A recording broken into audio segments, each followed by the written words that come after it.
Lord's institute of engineering and technology Hyderabad का वाहिद Muslim minority autonomous engineering institute affiliated to Osmania university बेहतरीन placements के साथ। रियासत तेलंगाना में गुज़िश्ता 24 घंटों के दौरान कोरोना वायरस के 220 नए केसेस दर्ज हुए, जिसके बाद रियासत तेलंगाना में कोरोना केसेस की कुल तादाद 6,66,183 हो गई। गुज़िश्ता रोज 244 अफराद कोरोना से सेहतयाब हुए, जिसके बाद रियासत तेलंगाना में कोरोना से सेहतयाब होने वालों की तादाद 6,57,665 हो गई। गुज़िश्ता रोज एक शख्स की कोरोना से मौत हुई, जिसके बाद रियासत तेलंगाना में कोरोना से मरने वालों की तादाद 3,919 हो गई। गुज़िश्ता दिनों आदिलाबाद में कोरोना का एक भी केस दर्ज नहीं हुआ। वहीं भद्राद्री कोत्तागुड़म में 3, जीएचएमसी में 67, जगतियाल में 4, जनगांव में 1, जयशंकर भूपालपल्ली में 2 केसेस दर्ज हुए। तो वहीं जोगुलांबा गदवाल में 0, कामारेड्डी में 1, करीमनगर में 14, खम्मम में 10, कुमरम भीम आसिफाबाद में 1, महबूब नगर में 1, महबूबाबाद में 4, मंचिर्याल में 10, मेदक में 1, मिर्चल मलकाजगिरी में 14, मुलुगु में 1, नागर कर्नूल में 0, नलगुंडा में 9, नारायणपेट में 0, निर्मल में 0, निजामाबाद में 3, पेदापल्ली में 8, राजन्ना सिरसिल्ला में 5, रंगारेड्डी में 15, संगारेड्डी में 3,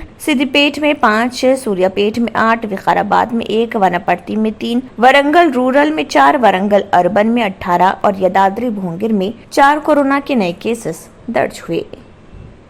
अगर आपने हमारे चैनल को अभी तक सब्सक्राइब नहीं किया है तो यहाँ पर रेड कलर का सब्सक्राइब बटन दिख रहा है, उसे क्लिक करें और हमारे चैनल को सब्सक्राइब कीजिए और साथ ही साथ बेल आइकन को भी क्लिक कीजिए, जिससे आपको ताज़ा अपडेट मिलती रहे।